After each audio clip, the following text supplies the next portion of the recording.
કહીએ છીએ કે ભગવાન એમને સદબુદ્ધિ આપે અને કંઈક પણ કર્મ બધા એવા કર્યા છે ને મને લાગે હુજશે નહીં. સારું એ ભાગ્યમાં લખેલું હોય ને તો થાય. સારું જો તમારા ભાગ્યમાં તમને જ્યારે મોકો મળે ને ત્યારે જો સારું તમારા ભાગ્યમાં લખેલું હોય ને તો તમે કરી શકો ને કહીએ ન કરી શકો. પણ આપણે છતાંય પ્રાર્થના કરીએ મુરલીધર મહારાજને દ્વારકાધીશને કે એમને સદબુદ્ધિ મળે અને આનો અંત આવે.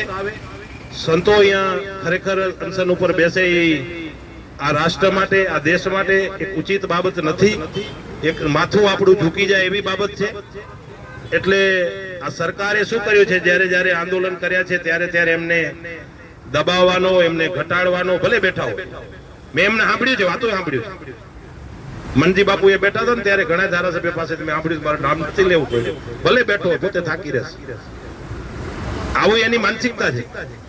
એટલે આ માનસિકતામાંથી બારે આવે અને આનો વાટાઘાટા થાય નિરાકરણ થાય. આ કઈ જો મહારાષ્ટ્ર સરકાર આપી શકતી હોય આસામ સરકાર આપી શકતી હોય બાપુએ એમનું પ્રાવધાન પણ મૂક્યું આપણે એનો અભ્યાસ પણ કર્યો તો ગુજરાત તો એમ કે છે કે ભાઈ આખા દેશનું મોડલ રાજ્ય છે અને સનાતનની બાબતમાં પણ ગુજરાતની અંદર તો બધી બાબતમાં પાબંદી છે. તો ગુજરાત સરકાર ના આપી શકે એ તો એક દૂત ઘટના કહેવાય. દુઃખ આનાથી મોટી કોઈ બીજી દૂત ઘટના કહેવાય જ નહીં. એટલે આપણે જેટલી સંસ્થાઓ આપણે ચલાવીએ છીએ રાષ્ટ્ર વિચારધારાની બધાએ સાથે મળીને આજ લગભગ મને ધ્યાન છે 2-3 દિવસથી સતત મથે છે પણ એના પેટમાં પાણી નથી હલતું એ એટલું જ સત્ય છે. ભગવાનને પ્રાર્થના કરીએ કે એમને સદબુદ્ધિ આપે. નહીં આપે તો પછી જેમ ધનજીભાઈએ કીધું અને હિન્દુ સમાજને એવું કહેવા આજે માંગુ છું બાપુએ તો અપીલ કરી જ છે કે હિન્દુ સમાજ માટે લાલબત્તી સમાન છે.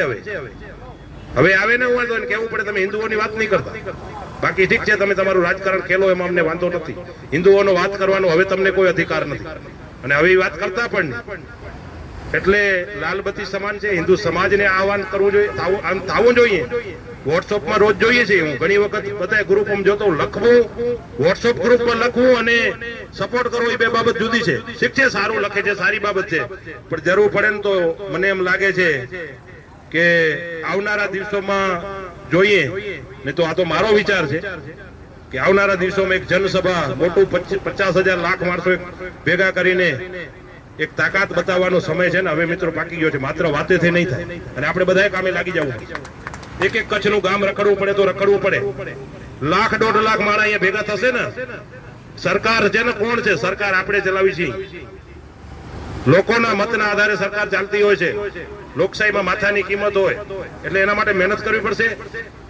સાધુ સમાજ મહેનત ઈ પણ વચ્ચે જશે લોકો વચ્ચે અને આપણે જેટલા કાર્યકર્તા છીએ આવનારા દિવસોમાં જરૂર પડે તો 1-2 દિવસમાં જ મને લાગે હવે આ કાર્યક્રમ બદલાવવાની જરૂર છે અને જરૂર પડે તો 1-1.5 લાખ માણસો એક સાથે તાકાત બતાવવાનો એક સમય હવે છે ને મિત્રો પાકી ગયો છે.